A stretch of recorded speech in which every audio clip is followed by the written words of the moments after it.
تعالیٰ علیہ وسلم کی بڑی شانیں بیان فرمائی ہیں۔ حضور علیہ الصلوۃ والسلام کی عظمتیں، بلندیاں، رفعتیں اللہ کے قرآن نے ذکر فرمائی ہیں۔ امت کو ان ساری عظمتوں سے آگاہ کرنے کا مطلب یہ ہے کہ نبی پاک کی عظمت امت کے دلوں میں بیٹھ جائے۔ جب کسی کو انسان بڑا عظیم جانتا ہے نا تو پھر اس کے طریقوں پر عمل کرتا ہے، پھر اس سے محبت ہو جاتی ہے۔ اللہ تعالیٰ نے اپنے محبوب کو جو علم عطا فرمایا وہ بھی عظیم ہے، جو معجزات عطا کیے وہ بھی عظیم ہیں، اور جو اخلاقی بلندیاں عطا فرمائیں وہ بھی بڑی عظیم ہیں۔ فرمایا وَإِنَّكَ لَعَلَىٰ خُلُقٍ عَظِيمٍ، اے محبوب علیہ السلام ہم نے آپ کو خلق عظیم کا مالک بنایا ہے۔ ہمارے ہاں لوگ یہ سمجھتے ہیں کہ اخلاق صرف میٹھا بولنے کا نام ہے۔ آپ میٹھا بولیں اور مسجع مکفہ بات کریں اور جی جی کریں تو آپ با اخلاق ہیں۔ حالانکہ میٹھا تو بعض اوقات لوگ ٹریننگ کے طور پر بھی بولتے ہیں، ٹریننگ ہوتی ہے۔ آپ اداروں میں جائیں تو جو بڑے ادارے ہیں ان کے جو سیل مین ہوتے ہیں ان کی ٹریننگ ہوتی ہے کہ گاہک جو مرضی کرے تم نے کڑوا نہیں بولنا۔ آپ چلے جائیں بڑی دکان پر، آپ نے کہا مجھے کپڑے چاہیے، تو وہ سیل مین آپ کو سارے تھان کھول کے دکھا دیتا ہے۔ آپ نے کہا نہیں یار تیرے پاس وہ نہیں جو مجھے چاہیے، تو وہ کہتا ہے ٹھہریں کچھ پیچھے بھی پڑے ہیں، سارے اس نے کھول دیا۔ آپ نے کہا تجھے کہا تھا نا تیرے پاس وہ نہیں ہے جن کی مجھے ضرورت ہے، تو پھر بھی آپ کو ناراض نہیں کرتا، کڑوا نہیں بولتا، کہتا ہے جناب اگلے ہفتے آئیے گا، مال اور بھی آنا ہے۔ لیکن جب بندہ دکان سے نیچے اترا نا، نیچے، تو پھر پتہ کیا اس نے کہا، کہنے لگا اس نے ایک جوڑا لینا اور نخرے دیکھو کتنے ہیں۔ یہ با اخلاق نہیں، میری بات کی سمجھ آ رہی ہے؟ با اخلاق ہوتا تو یہ پشت کے پیچھے بھی وہی خیر کی بات کرتا جو اس نے منہ پہ کی تھی۔ یہ با اخلاق نہیں، اس کی ٹریننگ ہے کہ اپنا کام نکلوانے کے لیے کسی کے ساتھ میٹھا۔ اصل آپ کسی بندے کے بارے میں اصل وہ ہوتی ہے جو اس کے پشت کے پیچھے آپ بات کرتے ہیں، منہ پر تو ساری تعریف کریں گے۔ تو بہت سارے لوگ میٹھا ٹریننگ کے، جہاز کا عملہ جو ہوتا ہے نا، جن کی ایئر لائنز بڑی عمدہ ہیں اور جن لوگوں نے کام کیا ہے تو ان کے عملے کی تنخواہیں بھی بہت ہیوی ہوتی ہیں، تو جو بندہ 15,000 کی ٹکٹ لے کے بھی کسی ڈومیسٹک فلائٹ میں بیٹھا ہے نا، تو وہ تلخ بات بھی کرے تو عملہ تلخ بات نہیں کرتا۔ یہ اخلاق نہیں، یہ ٹریننگ ہے کہ تم نے گاہک کو ناراض کیوں؟ اس لیے کہ ہم نے مال بیچنا ہے، سودا بیچنا ہے۔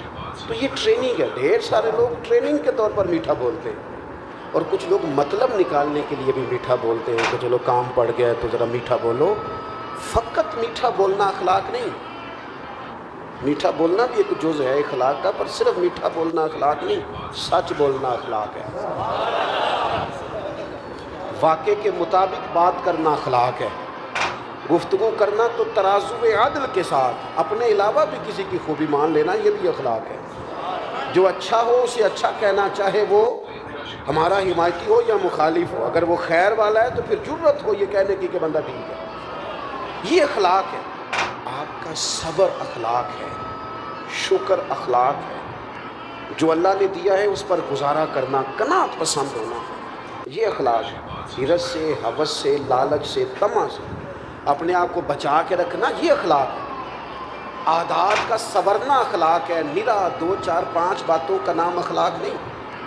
میں نے کئی دفعہ کہا ہے، پھر کہتا ہوں، اللہ کا فضل ہے، میں نے بھی پگڑی باندھی ہے، خدا نے توفیق دی ہے شروع میں ہی، بالکل اس کو ایک دفعہ بھی داڑھی کو کٹوانے کی ضرورت ہی نہیں پڑی، شروع سے ہی اللہ نے توفیق دی تھی، شروع سے ہی رکھی ہے۔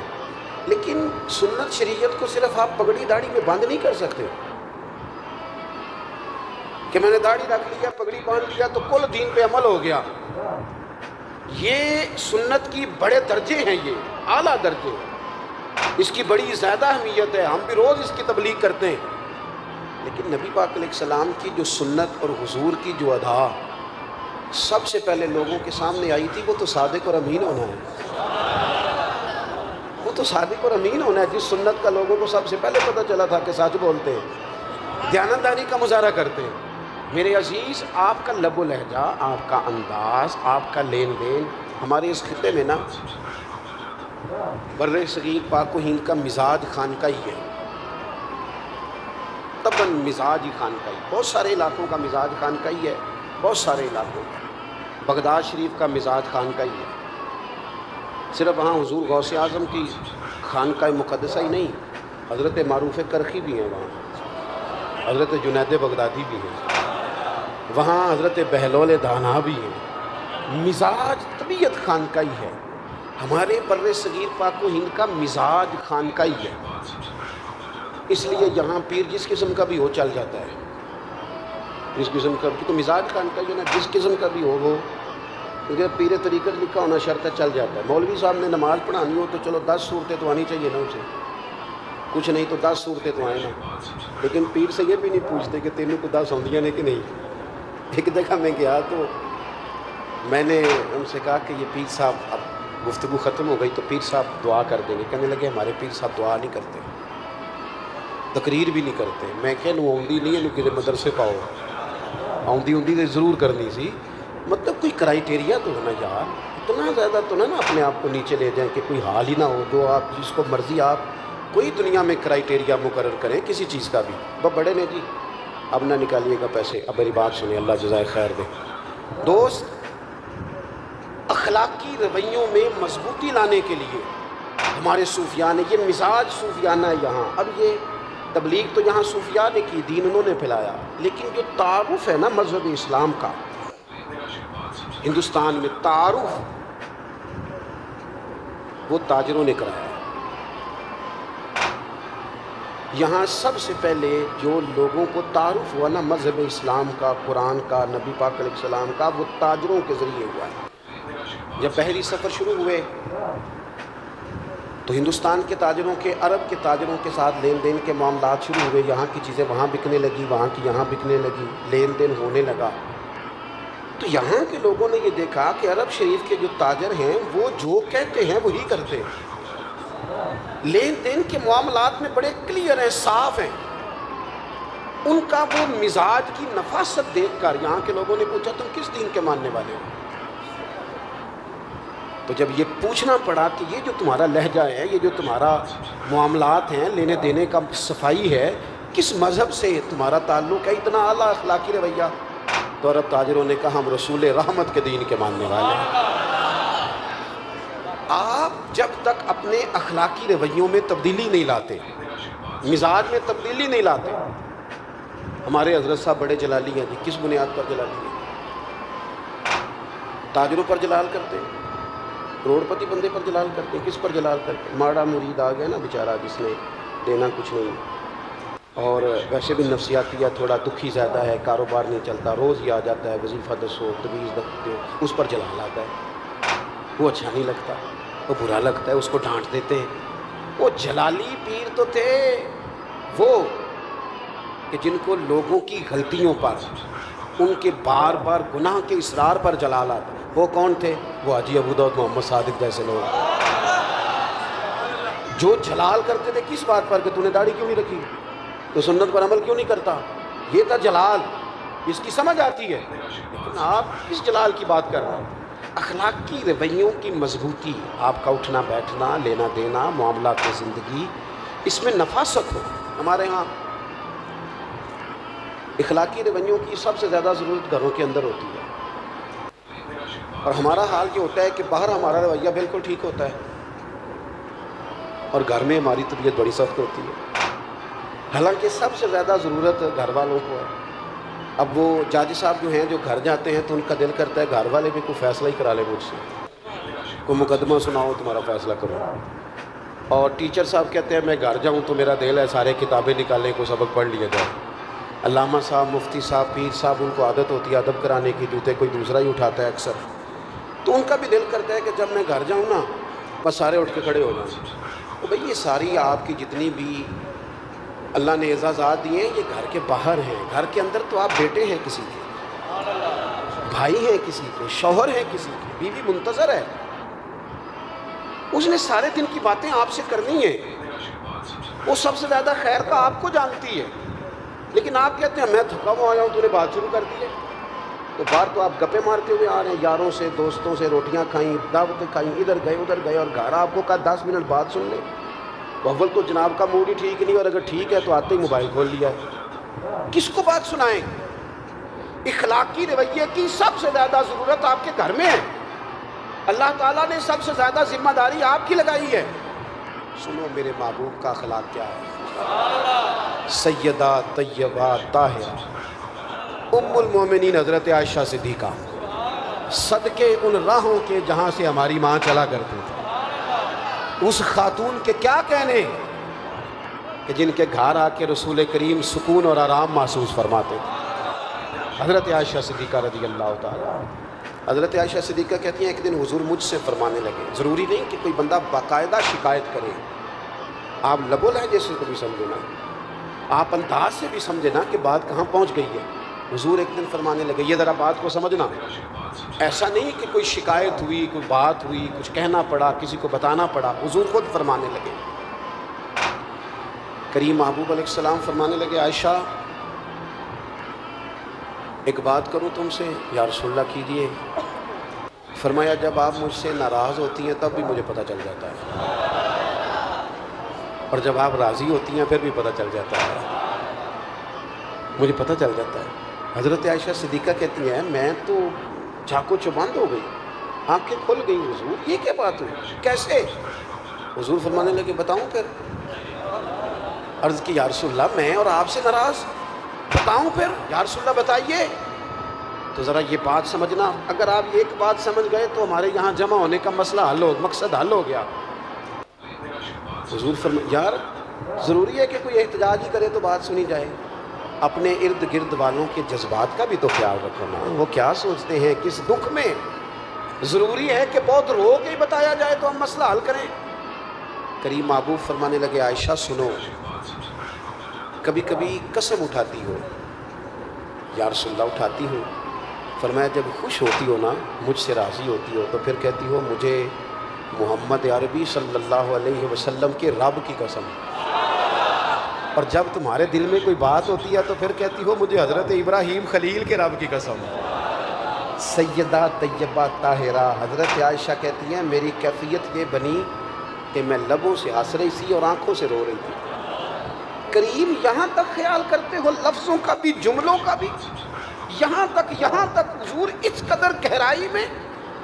حضور اتنا ایک باری میری آنکھیاں چوں اونا نے اتھرو پونجے سن، ہن تے چسکا پہ گیا رونے دا تے ہر ویلے یا ہو زاری دا.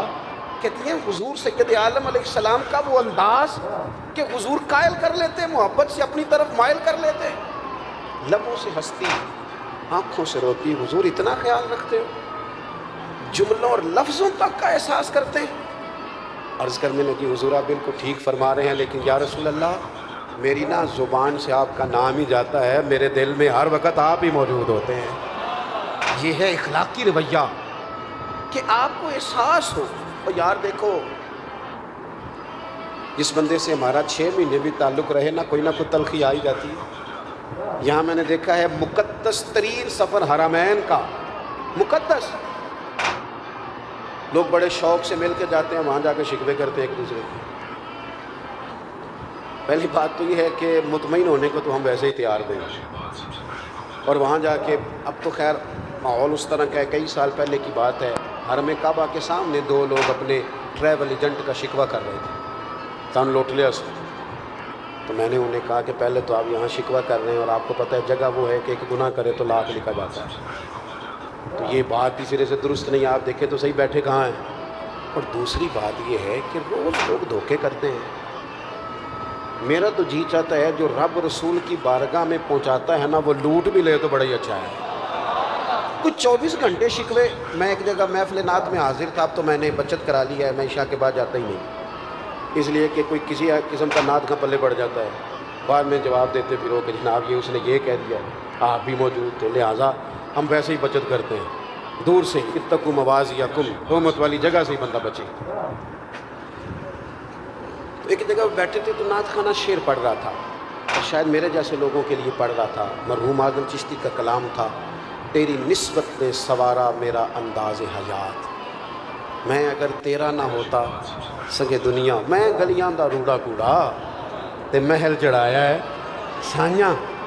تو ذرا بات بن گئی، کچھ سخت لوگوں کی آنکھوں میں بھی آنسو آ گئے. تو میں نے ساتھ والے سے کہا کہ دیکھیں میں بھی کرتا رہتا ہوں کہ یار آپ لوگ کیوں پہلے ڈیمانڈ کرتے ہیں، کیوں پیسے طے کرتے ہیں؟ یہ غلط بات ہے، کیوں آپ یہ چیزیں؟ لیکن میں آپ سے عرض کروں، بیچنے والے اتنے مجرم نہیں جتنے خریدنے والے مجرم ہیں۔ یہ تو ماحول ان لوگوں نے بنایا جو پہلے ریٹ لگاتے ہیں، پہلے ان کو پیسے دیتے ہیں، پھر شکوے کرتے ہیں۔ کیوں آپ ریٹ بناتے ہیں؟ کیوں کہانیاں بناتے ہیں؟ پہلے سارا کچھ کرتے ہو، پھر کہتے بگڑ گئے۔ تو ان کو ذرا دل کو بات لگی، تو میں نے ساتھ بیٹھے ہوئے شخص سے کہا، یار آج بڑا سونا پڑا ہے، اس نے مزہ آ گیا۔ تو فوراً کہنے لگا کہ میں نے 40,000 لے آ دی۔ یہ ہنسنے کی بات نہیں، رونے کی ہے۔ میں نے اسے کہا، یار تو ہر وقت شکوہ ضروری ہے؟ کیوں دیا تم نے؟ کسی اور مفت والے کو بلا لیتے، محلے کے بچوں کو نعت نہیں آتی، ان سے سن لیتے، پہلے دیتے ہو پھر شکوے کرتے ہو۔ اور میں نے کہا سن، پھر آج اس نے نا میرے کریم رسول کا ذکر کیا ہے، اور اتنا سونا کیا ہے کہ دل کے جذبات آنسو بن کے ٹپک آئے ہیں۔ آج اس نے جتنا لطف دیا نا، 40 تھوڑا ہے، یہ تھوڑا ہے، زیادہ ملنا چاہیے اسے۔ بات دیکھو کہاں کو ضروری ہے کہ ہر وقت انسان کہیں اپنے اخلاقی رویوں کو انسان مضبوط کرے، اس کے لہجوں سے، اس کے انداز سے، اس کے بات کرنے سے۔ مجھے بتائیں نا، حضرت عمر تو کہتے ہیں کہ ہمارا دوست وہ ہے جو ہماری غلطیاں بتائے، جی جو ہماری غلطیاں بتائے وہ ہمارا، تو سانوں تو کدے چنگا لگتا ہی نہیں، سوال ہی نہیں۔ ہم نے تو باقاعدہ بندے رکھے ہوئے ہیں تعریفیں کرانے کے لیے۔ یہ نقیب محفل کی یہ ابھی مجھے اچھا نہیں لگ رہا تھا، لیکن میں کچھ عرصے سے نا جی آتے ہی مائک لے لیتا ہوں، اس لیے کہ ہم جو نہیں ہیں وہ ہمیں بتایا جاتا ہے، تو اپنے آپ میں بندے کو شرم آتی ہے کہ یہ کیا کہا جا رہا ہے، بھلا ضرورت ہے ان چیزوں کی؟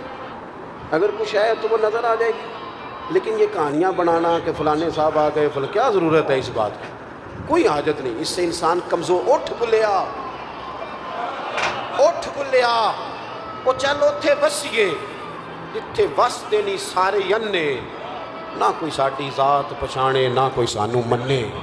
کبھی تو انسان نکلے نا کیمرے کی آنکھ سے باہر، وہ حقیقت کی زندگی میں بھی آئے نا۔ حضرت عمر رضی اللہ تعالیٰ عنہ بڑے آدمی تھے نا، پر یہ اخلاق ہے کہ حضرت سلمان فارسی ملنے آئے تو کہنے لگے میرے اندر کوئی غلطی ہے تو مجھے بتا کے جانا، سارے میری تعریفیں کرتے رہتے ہیں، یہ اخلاق ہے۔ تو حضرت سلمان فارسی کہنے لگے ہے نا غلطی آپ کے اندر، آپ کو نہیں پتہ قحط پڑا ہوا ہے، لوگوں کو روٹی نہیں مل رہی، اور آپ نے سالن کے ساتھ چٹنی بھی رکھی ہوئی ہے، ایک چیز کھائیں، یا سالن کھائیں یا چٹنی کھائیں۔ تو حضرت عمر کیا کہنے لگے؟ کہنے لگے رب تیرا بھلا کرے، تو نے عمر کی اصلاح کر دی، اللہ تجھے بہترین جزا عطا فرمائے۔ یہ تربیت ہے، یہ مزاج، یہ اخلاق ہے۔ یہ مت سمجھیں کہ نیرا تھوڑی دیر میٹھا بولیں، جناب روٹی کھانی ہے، جناب کھانا کھانا ہے، تو واپس آ کے بڑا با اخلاق ہے جی، سانو بڑا پروٹوکول دیتا اسے۔ او بھائی یہ تو بعضوں کا ضرورت کے لیے کرتے ہیں لوگ۔ آپ کے لہجے میں حسن تب آئے گا جب آپ اخلاق کی اصل پوزیشن کو سمجھیں گے۔ بس میں بات سمیٹنے لگا ہوں۔ حضور نے ایک بہت بڑا اخلاقی رویہ بتایا ہے۔ زندگی میں ضروری نہیں ہوتا بندہ سب جگہ کامیاب ہی ہو۔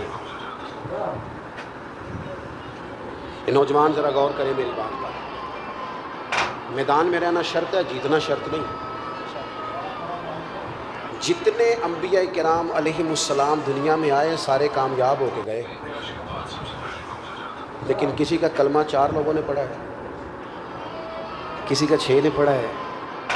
ڈیوٹی کتنی ہے؟ 950 سال، کلمہ پڑھا 6 لوگوں نے، پر نبی کامیاب ہو کے گئے۔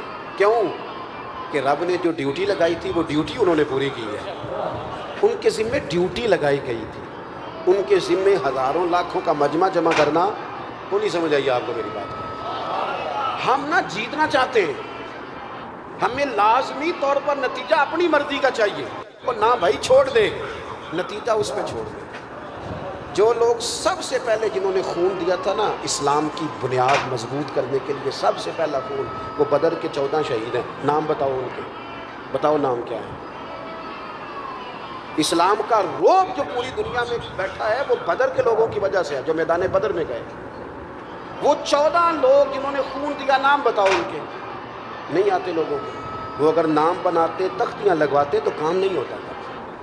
انہوں نے کہا نام اس کریم کا ہی جچتا ہے جس کریم کے سہارے ہم میدانوں میں کھڑے ہیں۔ ہم تو نا جی کسی چکر میں ہیں، یہ اخلاقی کمزوری ہے۔ آپ اپنے حصے کی ڈیوٹی کریں، آپ ڈیوٹی کریں، اپنے حصے کی کام کریں۔ حضور نے صحابہ کو جہاں کھڑا کیا نا، حکمتیں نہیں پوچھی انہوں نے، دلائل نہیں پوچھے، یہ کام تو اس کا مطلب کیا ہے۔ غلام بھی کبھی حکمت پوچھتا ہے، غلام تو نوکری کرتا ہے، انہوں نے حکمت، یہ بڑا مزہ ہے۔ آپ کسی کی غلامی کریں تو پھر حکمتیں نہ پوچھیں، پھر دھیان سے غلامی کریں، توجہ سے غلامی۔ ہمارے ہاں لوگوں کو واضح حکم کا پتہ چل جائے تو پھر بھی تعویل کرتے ہیں، گنجائش نکالتے ہیں، پورا واضح حکم ہے پھر بھی گنجائش نکالیں گے۔ حضور علیہ السلام کے غلاموں کا کیا حال تھا، یہ ان کا رویہ تھا اخلاقی۔ نبی کریم جمعہ پڑھا رہے ہیں، خطبہ دیتے دیتے دیکھا ایک بندہ کھڑا ہو گیا ہے، حضور نے فرمایا بیٹھ جاؤ۔ سادی سی بات ہے، ابھی میں نے بھی کئی دوستوں سے اشارے سے کہا کہ یار بیٹھ جاؤ، ماحول ذرا ٹھیک رہتا ہے۔ کریم فرمانے لگے بیٹھ جاؤ، سادی سی بات ہے، نام نہیں لیا حضور، نام نہیں لیا۔ یہاں تو نام لے کے کہتا ہے نا والد، بیٹا ذرا مجھے پانی پلانا، نام لے کہتا ہے ابا جی چھوٹے کو کہہ دیں۔ حضرت شیخ ابو مرتعش ایک صوفی گزرے ہیں، صاحب رسالہ کشیریہ نے ان کا ذکر کیا، وہ کہتے ہیں میں حج پہ جا رہا تھا، میرا نفلی حج تھا، تو لوگ جمع تھے، نعرے شارے لگ رہے تھے۔ یہ بھی ایک باریک پہلو ہے اہل تصوف کے، اسے سمجھیے گا۔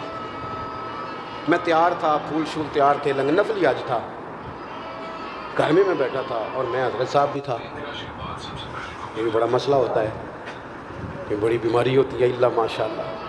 کہتے ہیں تو گھر میں بیٹھے بیٹھے نا میری ابا جی نے نا مجھ سے پانی کا گلاس مانگا۔ اب حج آج کل کا نہیں، حج عمرہ آج کل کے حج سے بھی لوگ بڑے پریشان ہوتے ہیں، کہنے جی دیکھو جی بڑا تھک گئے، حالانکہ گھر سے گاڑی میں بیٹھتے ہیں، ایئرپورٹ پہ صاف ستھرے کپڑوں میں، جہاز میں کھانا ملتا ہے، وہاں نیچے اترتے ہیں تو پھر گاڑی کھڑی ہے، لیکن آپ پوچھ لیں ٹینشن بڑی ہے، پریشانی بڑی ہے، پتہ نہیں کس بات کی ہے، اللہ جانے کیا ہے۔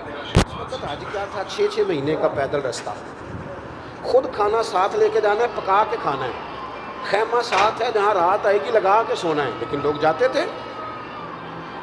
شیخ ابو مرتش کہتے ہیں مشکل ترین حج، میری تیاری، نعرے لگ رہے ہیں اور پھول آ رہے ہیں اور حالات اور ہیں، گھر میں بیٹھا تھا، کل پرسوں میں نے حج پہ جانا ہے، میری اماں جی مجھ سے کہنے لگی پتر ذرا پانی کا گلاس تو دینا، تو میرے اندر سے آواز آئی کہ میں مثلا عجیبی ہوں اور میں شیخ بھی ہوں، تو پانی تو چھوٹا بھائی بھی دے سکتا ہے۔ کہتے میں چھوٹے بھائی سے کہا امی جی کو پانی دینا، وہ پانی لے آیا، تو فوراً میرے دل نے مجھ سے کہا شیخ سینکڑوں میل کا پیدل حج تیرے لیے آسان ہے اور ماں کو پانی دینا تیرے لیے مشکل ہے، سچ بتا یہ حج اللہ کی رضا کے لیے کر رہا ہے یا حاجی کلوانے کے لیے کر رہا ہے؟ ماں کی خدمت پر چونکہ پھول نہیں برسنے، نعرے نہیں لگنے، لوگوں نے لمبی چوڑی باتیں نہیں کرنی، اس لیے تیرے لیے مشکل ہو رہا ہے۔ فرمانے لگے میں نے اس حج کا ارادہ ترک کیا اور میں نے ماں سے کہا ماں پہلے پورا سال تیری ڈیوٹی کروں گا، پھر تو دعا دے گی تو اگلے سال حج کر دے گا۔ بھلے شاہ تو آسمانی اڈدیاں پڑھنا ہے، آج جڑا کر گئی تھا انہوں تو پھڑیا ہی نہیں۔ نبی پاک علیہ الصلوۃ والسلام نے کہا یہ اخلاقی رویہ، اس کو سمجھیں۔ ہم نا موٹی موٹی چیزوں کو نا جی وہ بنا کے نا تو دل کو مطمئن کر لیتے ہیں کہ میں بالکل ٹھیک ہو گیا، بالکل میں تو جناب آخری درجہ ہے میری تربیت کا۔ حضور علیہ السلام نے نا کہا بیٹھ جاؤ، ایک صحابی سے کہا تو وہ بیٹھ گئے، لیکن چونکہ مطلق فرمایا کسی کا نام نہیں لیا تو ایک صحابی مسجد کے اس کونے میں تھے، ان کے کانوں میں آواز گئی تو وہیں بیٹھ گئے، ایک اس کونے میں تھے ان کے کان میں آواز گئی تو وہ وہیں سننا۔ یہ وہ لوگ ہیں جنہوں نے دنیا کو بدل کے رکھ دیا، یہ کوئی ایسے لوگ نہیں کہ بالکل سیدھے سادھے آپ جو کہیں گے، ایسا نہیں، یہ معاملہ فہم ہے، بصیرت والے ہیں، دنیا کو بدلنے والے ہیں، لیکن انہوں نے اپنے شعور سے یہ طے کر لیا تھا، کیا بلا کہ جو کریم کہیں گے ہم نے وہی کرنا ہے، یہ طے کر لیا تھا۔ یہ ہوتا ہے اخلاقی رویہ کہ آپ سمجھدار ہوں تو فیصلے سیانے کریں۔ ایک صحابی بنو غنم میں تھے، ابھی ان کے کانوں میں آواز گئی بیٹھ جاؤ، وہیں بیٹھ گئے۔ نماز مکمل ہوئی تو کریم فرمانے لگے آپ کہاں تھے؟ حضور وہ آپ کی آواز آئی تھی بیٹھ جاؤ تو میں وہیں بیٹھ گیا تھا۔ آپ کہاں تھے؟ یا رسول اللہ بنو غنم میں کانوں میں آواز گئی، آپ کہاں تھے؟ حضور فلانے کونے میں۔ تو کریم فرمانے لگے نہ آپ سے کہا، نہ آپ سے کہا، نہ آپ سے کہا، میں نے تو ان سے کہا تھا۔ ادب ہے، خاموشی ہے، سناٹا ہے، غلامی کا لطف ہے، ذائقہ ہے۔ سانو نہ قید سجن دا گہنا ہے۔ کسی کو ہاتھ کڑی لگی ہوئی تھی تو کسی نے پوچھ لیا کہ یہ کیا ہے؟ وہ کہنے لگا یہ سانو قید سجن دا گہنا ہے، تو وہ جینج رکھے اونج رہنا ہے۔ یہ اس کے نام کا نا گہنا پہنا ہے، جیسے رکھے گا ویسے۔ حضور نے فرمایا کہاں تھے یا رسول اللہ؟ وہ آپ کی آواز آئی۔ فرمایا نہ آپ سے کہا نہ آپ سے کہا، میں نے تو ان سے کہا تھا۔ تو دست بست عرض کی حضور آپ نے نام تو نہیں نہ لیا۔ ہم نے کہا بیٹھ جاؤ، تو ہم بیٹھ گئے۔ اپنی زندگی میں یہ ہے اخلاقی رویہ کہ دین کا حکم کہیں اشارتاً بھی پہنچے تو بندہ دوڑ کے اس پر عمل کرے، لیکن ہمارا یہ حال ہے کہ چند چیزوں کو چند ایک چیزوں کو طے کر کے اپنی مرضی کا عمل، اور اپنی مرضی سے ہی اپنی مرضی۔ ایک صاحب آج آئے ہوئے تھے جمعے میں، کہنے لگے ٹائم۔ میں نے ان سے کہا یار میں بتا نہیں سکتا آپ کو کہ میں کتنا ٹائم کے معاملے میں پریشان ہوں، صبح سے شام تک سفر کرتا ہوں، حد ہو جاتی ہے۔ کہنے لگا میں آپ سے بڑا پیار کرتا ہوں، ٹائم دے دے۔ میں نے پھر اس سے سوال کیا، یہی والا جو آپ سے کر رہا ہوں، میں کہا جو ٹائم نہ دیتا تو پھر بھی کریں گا کہ نہیں؟ یہ کمال ہے، نہیں سمجھ آئی بات کی؟ مجھے آپ سے محبت ہے، شرط یہ ہے کہ آپ مجھے، میں کہا جے نہ دیتا تھے انہیں کو نہیں سکے جواب دیتا جی میں تسی چپ ہو نا سارے۔ وہ بھی غور نہ مینوں تکدا سی۔ میں نے کہا یہ محبت نہیں ہے، یہ تو یہ ہے کہ جے تسی منو تو پھر ٹھیک ہے، نہ منو تو پھر باہر جا کے آکھاں گے بڑے ہو گئے نے، ہن تو گل ہی نہیں سنتے، پھر کچھ اور کہہ لیں گے، جس طرح بھی ہمارا دیسی لہجہ ہے۔ تو محبت یہ ہے، پیار یہ ہے کہ ہم نہ اصل کی طرف دیکھیں کہ اصول کیا ہے، ضابطہ کیا ہے، قانون کیا ہے، اپنے اخلاقی رویے کو ان ضابطوں کا پابند کریں۔ ایک بات آخر میں، بات تو مکمل ہو گئی تھی، وہ میرا دل ہے وہ بھی کر دوں۔ حضور نے ایک رویہ اور بھی سکھایا ہے، اور باقاعدہ بیعت لی حضور نے صحابہ سے۔ حضرت حکیم بن حزام کہتے ہیں حضور نے فرمایا میری بیعت کرو۔ عرض کی حضور کس بات پر؟ اسلام پر تو ہم بیعت کر چکے ہیں۔ تو حضور نے فرمایا بیعت کرو کہ تم کسی دنیا دار کے سامنے ہاتھ نہیں پھیلاؤ۔ تھوڑا سا نا جو رب نے دیا اس پر جینا سیکھے۔ بس کوئی بندہ، آپ کسی کروڑ پتی آدمی کی طرف بھی کبھی امید لگائیں گے تو چند ہزار کے بعد بھی بات کرے گا۔ یہ بہت بڑا اخلاقی رویہ ہے کہ انسان کو جو رب نے دیا ہے بندہ اس پر راضی ہونا شروع کر دے۔ حضرت حکیم بن حزام کہتے ہیں ہم نے بیعت کی تھی کہ محبوب ہم دنیا داروں کے سامنے کبھی ہاتھ کمزور کر دیتے ہیں لوگ، آپ دکھڑا سنا کے دیکھ لیں، بنتا بھی کچھ نہیں اور آپ کی بات بھی ادھر ادھر نکل جاتی ہے۔ تھوڑا مضبوط ہو زندگی میں کچھ، اور زندگی میں ایک وقت ایسا بندے پہ آتا ہے جب وہ تنہا رہ جاتا ہے، اور اپنے چاروں جانب جب وہ گھوم کے دیکھتا ہے تو پھر اسے سمجھ آتی ہے سہارا اللہ رسول کا ہی ہے، اور پھر وہ بات اسے تگڑا بھی کر جاتی ہے، مضبوط کر جاتی ہے، اسے جینا آ جاتا ہے۔ حضرت حکیم بن حزام کہتے ہیں وہ ہم نے طے کر لیا تھا، اور اتنا طے کیا تھا کہ جناب حکیم بن حزام بوڑھے ہو گئے تھے۔ یہ ہے اخلاق جو حضور نے سکھایا۔ بڑھاپا تھا، گھوڑے پہ بیٹھے تھے یا اونٹ پہ بیٹھے تھے تو ہاتھ کے اندر درہ تھا، وہ درہ زمین پہ گر گیا، قریب غلام کھڑا تھا، حضرت حکیم بن حزام خود نیچے اترے، وہ درہ اٹھایا، دوبارہ بیٹھنے لگے تو ذرا تکلیف ہوئی تو خادم کہنے لگا حضور مجھے بتا دیتے، فرمانے لگے حضور سے وعدہ کیا ہے کہ جسے سوال نہیں کروں گا۔ اپنی زندگی میں نہ طے کریں کہ میرے مالک نے جہاں مجھے رکھا ہے بڑا ہی سونا رکھا ہے، بڑا ہی بہترین رکھا ہے، اس کو طے کریں۔ اگر آپ اپنے رب کی عطا پہ مطمئن ہو جائیں گے تو زندگی مطمئن ہو جائے گی۔ یہ بہترین اخلاق ہے کہ انسان اپنی ذمہ داری، ہمیں دوسروں کا سارا پتہ ہوتا ہے کہ وہ کام صحیح نہیں کر رہے، اور یار یہ تو آپ سے حساب ہی نہیں ہونا، آپ سے تو آپ کا حساب ہونا ہے کہ جو آپ کی ذمہ داری ہیں وہ آپ ٹھیک پوری کر رہے ہیں۔ آپ اپنی ڈیوٹی کو مضبوط کریں بجائے اس کے کہ ادھر ادھر دیکھا جائے۔ اللہ کے حضور دعا کرتا ہوں اللہ ہم سب کے لیے عمل کا رستہ آسان کرے۔ آخر دعوانا۔ تو ہمارے پاس قرآن پاک سب سے بڑی دلیل ہے، سب سے بڑی۔ اگر کافروں کے پاس قرآن پاک کا کوئی جواب ہوتا نا تو وہ بدر میں تلواریں لے کے نہ آتے، قرآن کا جواب لے کے آتے۔ جواب ختم ہو گیا تھا تو انہیں تلوار اٹھانی پڑی۔ قرآن پاک صداقت کی دلیل۔ ہمارے ہاں ہوا یہ کہ قرآن کے قاری تو اللہ کے فضل سے موجود ہیں، حافظ بھی موجود ہیں، ابھی انشاءاللہ صاحبزادہ صاحب کی بھی دستار بندی ہوگی، قاری ہیں، حافظ ہیں، عالم ہیں۔ ضرورت ان لوگوں کی ہے جو قرآن پاک سے محبت کریں، جو کسی قاری صاحب سے آ کے کہیں میرا دل کرتا ہے آج آپ مجھے سورہ ملک کی تلاوت سنائیں، میرا دل کرتا ہے سورہ رحمان پڑھ کے سنائیں۔ بڑی اچھی بات ہے، محفلوں میں رکے آتے ہیں، بڑی اچھی بات ہے، سونی بات ہے، لوگ فرمائش کرتے ہیں فلانی نعت پڑھو، لیکن چلو کوئی ایک رکا آ جائے کہ جناب سورہ یاسین پڑھو، کبھی آ جائے، دل کرتا ہے کبھی آ جائے، آیا نہیں ویسے ابھی تک کبھی، آیا نہیں؟ آنا چاہیے کہ نہیں آنا چاہیے؟ اچھا ایک اور مسئلہ ہے، نقیب، خطیب، نعت خواں، میری طرح جو بندہ بھی اسٹیج پہ آئے گا وہ آ کے کہے گا سارا قرآن حضور کی تعریف ہے، یہی کہتے ہیں سارے کہ سناندے شعر نے، بھئی سارا قرآن بقول تیرے حضور کی تعریف ہے تو پڑھ نہ چاہ رہا ہے، تو پھر وہ آئے تو ایک بھی نہیں سنا رہا سارا قرآن، بلکہ اب تو اللہ خیر کرے، میں تو اسٹیج پہ پریشان ہو جاتا ہوں جب نقیب محفل کو دوڑ دھوپ کرتا ہے نا بہت زیادہ، بھاگ کے ادھر چلے گئے، بھاگ کے ادھر چلے گئے، مائک نکال لیا، کہتے پرا ہو جو میں جملہ دینے لگا، تو کئی دفعہ پوچھنے کو دل کرتا ہے تو جملہ دینے لگا کہ بم چلانے لگا، بات کر جو کرنی ہے، اور یہ جو بات تو نے اتنا زور لگا کی وہ بڑے آرام سے بھی ہو سکتی تھی۔ تو یہ مزاج نہیں سنجیدہ لوگوں کا، سنجیدگی فکر حسن ہوتا ہے زندگی کا، میری بات کی سمجھ آ رہی ہے؟ اور یہ اسٹیج والوں کی غلطی نہیں ہوتی، ہم جو سننے سنانے والے ہیں نا، میری ہمیشہ یہ رائے رہی ہے کہ نعت پڑھنا بھی بڑا کمال ہے لیکن اصل تو سننا کمال ہے، اس لیے کہ نعت صحابہ پڑھتے تھے اور مدینے والے محبوب سنا کرتے تھے، تو جب سماعتیں زیادہ مؤثر ہوں گی، مہذب ہوں گی، تو انشاءاللہ سننے والے بھی اسی ترتیب سے چیزوں کو مرتب کریں گے۔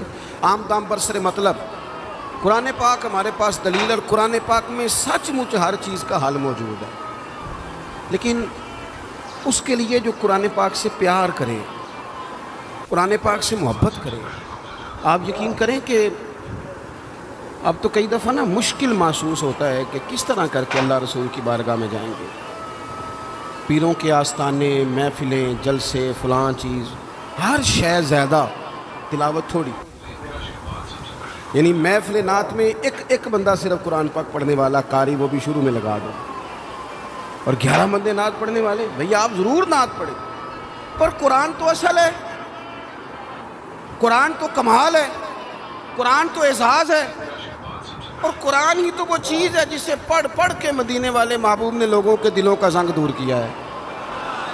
آپ بغیر قرآن کے کیسے انقلاب برپا کریں گے؟ اور اب بہت سارے لوگ ہیں، وہ آج کل ایک جماعت چلی ہے نا جو کہتی ہے صحابہ کے سب سے بڑے محب ہم ہیں، پھر ایک اور نکلی ہے جو کہتے ہیں کہ ہمیں زیادہ سمجھ آئی ہے، امام حسن سے بھی زیادہ سمجھدار ہے، انہیں زیادہ سمجھ آئی ہے، اور خدا کے بندو میرے رسول پاک کی ہر نسبت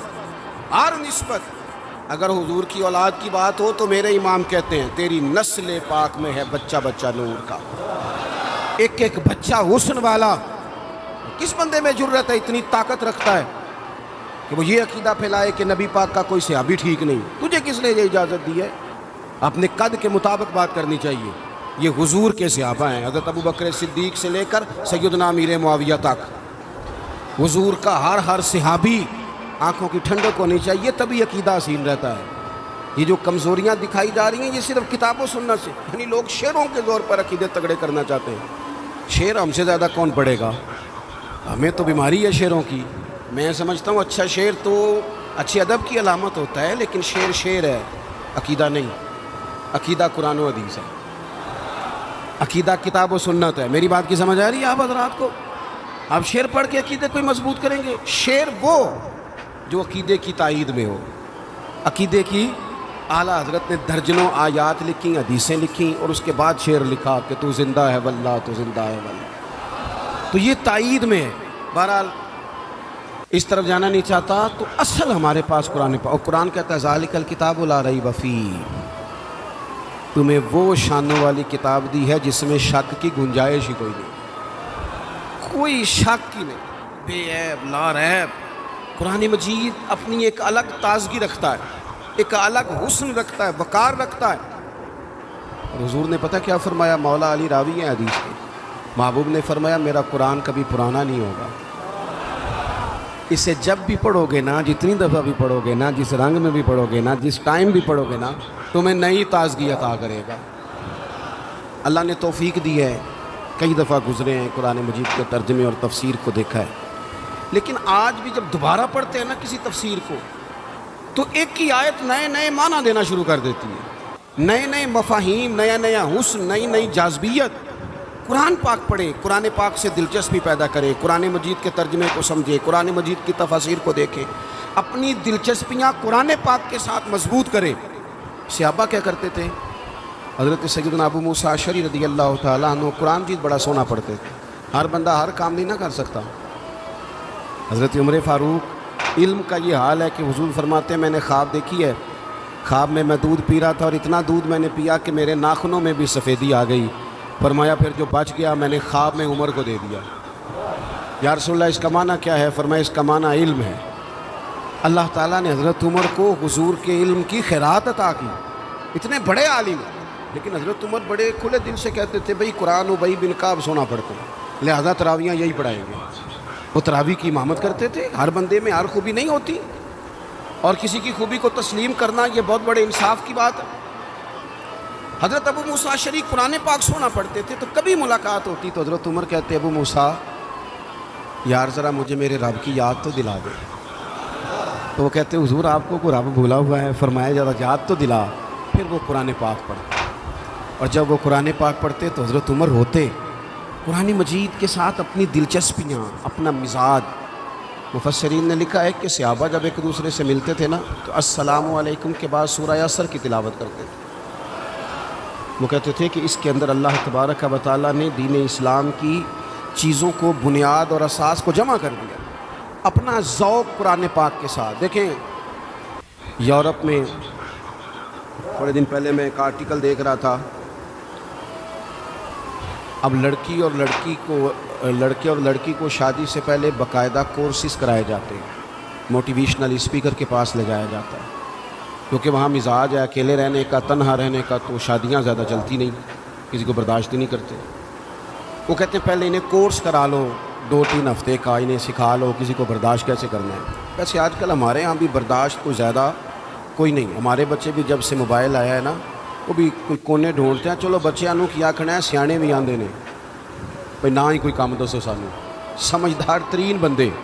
کئی دفعہ کہتے ہیں بٹیاں دی خواہش ہے جی پیر صاحب ایک فوٹو کھینچنی، میں کہا بچیاں دی ہے نا، تسی تے سائڈ تے ہو نا بچوں، آپ کدھر آ گئے بیچ میں؟ تو بچوں کی خواہش ہے، یعنی وہ جو خاص رغبت ہم نے موبائل سے پیدا کر لی، تو پھر بندہ تنہائی پسند ہوتا ہے، کسی کے ساتھ وقت نہیں گزار سکتا، مشکلات ہوتی ہیں۔ اب کتابیں لکھی جاتی ہیں زوجین کے حقوق پر، لیکچر دیے جاتے ہیں۔ میں کہتا ہوں ساری دنیا کے ماہر نفسیات کٹھے کرو اور سارے لیکچر ایک جگہ پہ، اور قرآن مجید کا ایک جملہ ایک جگہ پہ، ہن لباس لکم وانتم لباس لہن۔ اللہ فرماتے ہیں مرد عورت کا لباس ہے، عورت مرد کا لباس ہے۔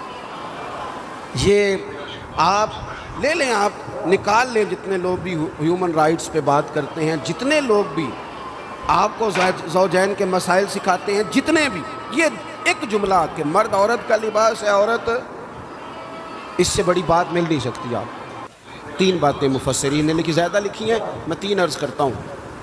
وہ کہتے ہیں ایک تو بات یہ ہے کہ بندہ جتنا مرضی بھی سونا ہونا، لباس نہ ہونا پہنا ہوا تو بدصورت لگتا ہے۔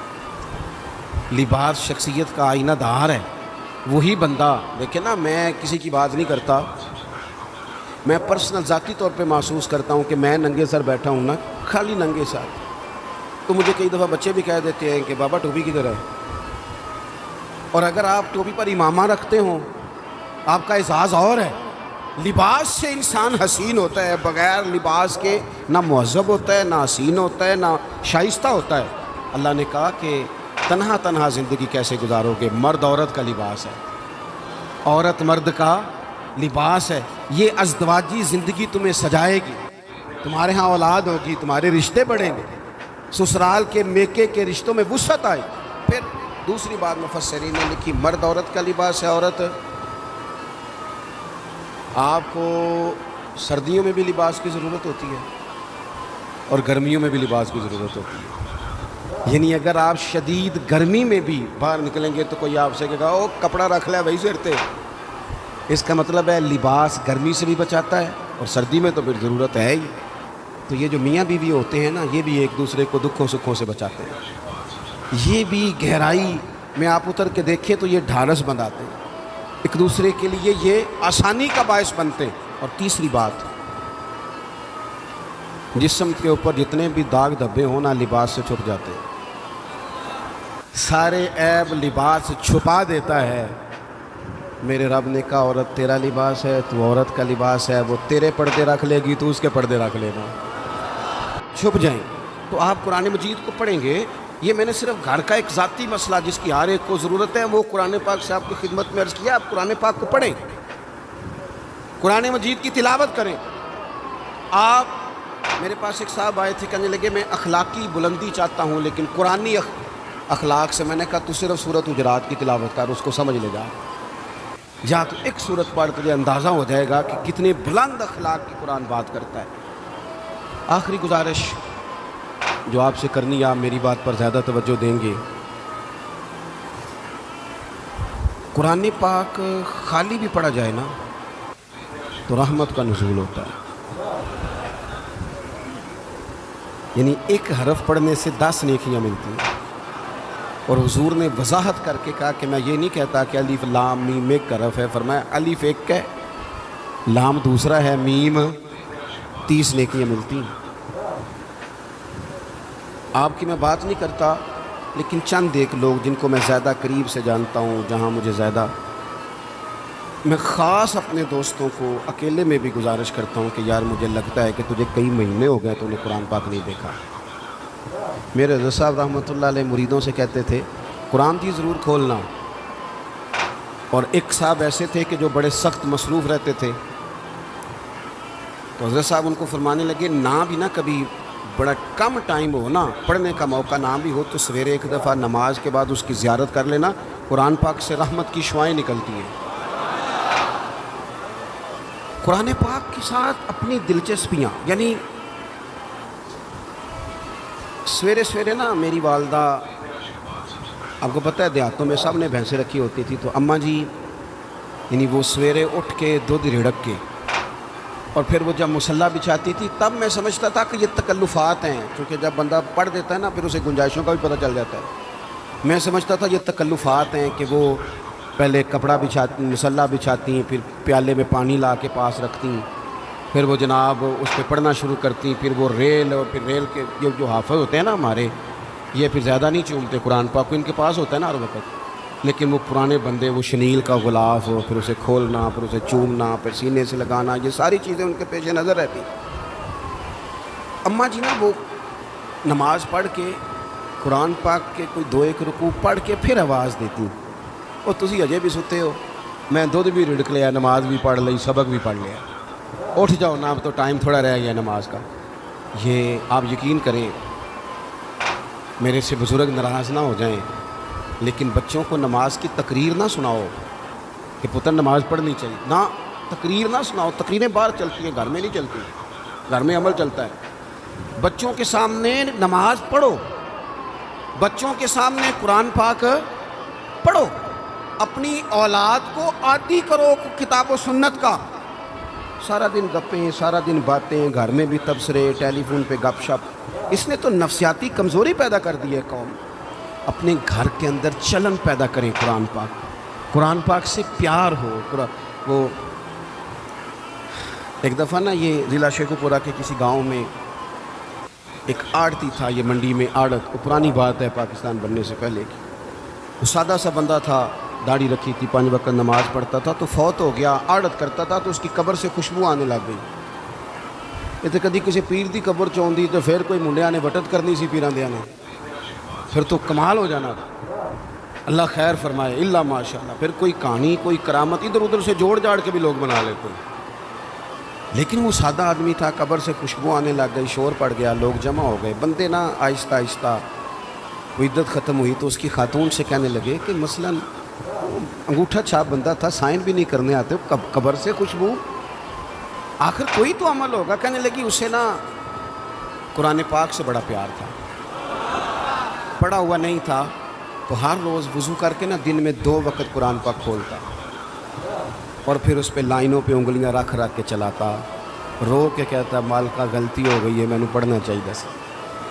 اللہ تو جو بھی آکھے ہے سچی آکھے ہے, تیرا کلام بڑا سچا ہے, مالک تو بڑا کریم ہے, تو میرے واسطے خیر دیاں گلاں کی تھی. کہتے ہیں وہ قرآن پاک سے بڑا پیار کرتا تھا, بیماری, تندرستی, سفر, حضر, قرآن سے بڑا پیار کیا. لوگ سمجھ گئے یہی تو وجہ ہے کہ قبر کی مٹی سے بھی خوشبو آ رہی ہے. اچھا, میں بعض جگہوں پہ مجھے زندگی میں ایسے بھی تجربات ہوئے کہ یار یہ اللہ کی کتاب ہے, میں جہاز میں بیٹھا تھا تو موبائل پہ میں نے قرآن شریف کھول لیا. میں نے کہا چلو اتنی دیر کی فلائٹ ہے کچھ پڑھتے ہیں. تو ایک میرے دل میں بدگمانی آئی. کبھی کبھی پگڑی ڈالی والا بندہ میری طرح اللہ معاف کرے سمجھ لیتا ہے نا نیک بھی میں ہی ہوں, یہ بھی کبھی کبھی بدگمانی آ جاتی. تو میں وہ تلاوت کر رہا تھا تو میرے دل میں خیال آیا یار دیکھو سارے لوگ کانوں میں ٹوٹیاں لگائی ہیں, گپیں لگا رہے ہیں, قرآن پاک پڑھ لینا چاہیے تھا. تو ایک نوجوان اس نے نا بال پیچھے یہاں ربڑ ڈالی ہوئی عورتوں کی طرح, پینٹ شرٹ بڑی ڈاڑھی اور بڑا جدید فیشن کا اس کا سٹائل. تو میرے ساتھ جو سیٹیں تھیں ان پہ وہ بیٹھ گیا اور پھر اس نے فائلوں کے اندر سے سورۃ یاسین نکالی. اور جب اس کو میں نے تلاوت کرتے دیکھا نا تو میں نے دل ہی دل میں معافی بھی مانگی اللہ سے. اور میرے دل میں یہ بھی خیال آیا کہ یہ اللہ کا قرآن ہے, مولوی وہ قاری صاحب حافظ صاحب وہ فلاں صاحب اپنے جیسے لوگوں سے, نیک لوگوں کی بات نہیں کر رہا. وہ تو نہ پڑھے تو کیا سمجھتا ہے, کوئی پڑھتا ہی نہیں. یہ تو اللہ کا قرآن ہے, یہ پڑھا جاتا تھا, پڑھا جاتا ہے اور قیامت کے بعد بھی پڑھا جاتا رہے گا. پتہ نہیں اللہ نے, یعنی اگر میں اور آپ نہیں پڑھیں گے تو یہ محتاج نہیں, کس کس سے رب پڑھوا رہا ہے, کون کون پڑھ رہا ہے, کس طرح لوگ پڑھ رہے ہیں. تو قرآن پاک سے محبت کریں. آج زور کے بعد پڑھ لیں گے کوئی 2 4 آیتیں. چلو میں کدوں آ کے ہاتھ کھڑے کرو, یہ قسم چکو تسی نیت بھی نہیں پہ کر دے. تھوڑا سا پڑھ لیں گے انشاءاللہ تعالی. اچھا 2 3 دن میرے کہنے پہ پڑھیں آپ, 2 3 دن صرف, لمبا نہیں. میرا یہ تجربہ ہے جو بندہ صبح صرف 2 دن الارم سے اٹھے نا نماز کے لیے فجر میں, تیسرے دن خود بخود آنکھ کھل جاتی ہے. اللہ نے نا یہ دماغ کا کمپیوٹر اس طرح کا بنایا ہے کہ نیند بھی اس میں فٹ ہوتی ہے کتنے سے اتنے بجے تک سونا ہے. تو اگر آپ فٹ کر لیں گے نا کہ میں نے نماز میں اٹھنا ہے پھر تلاوت کرنی ہے تو انشاءاللہ تعالی آپ کی آنکھ کھلا کرے گی.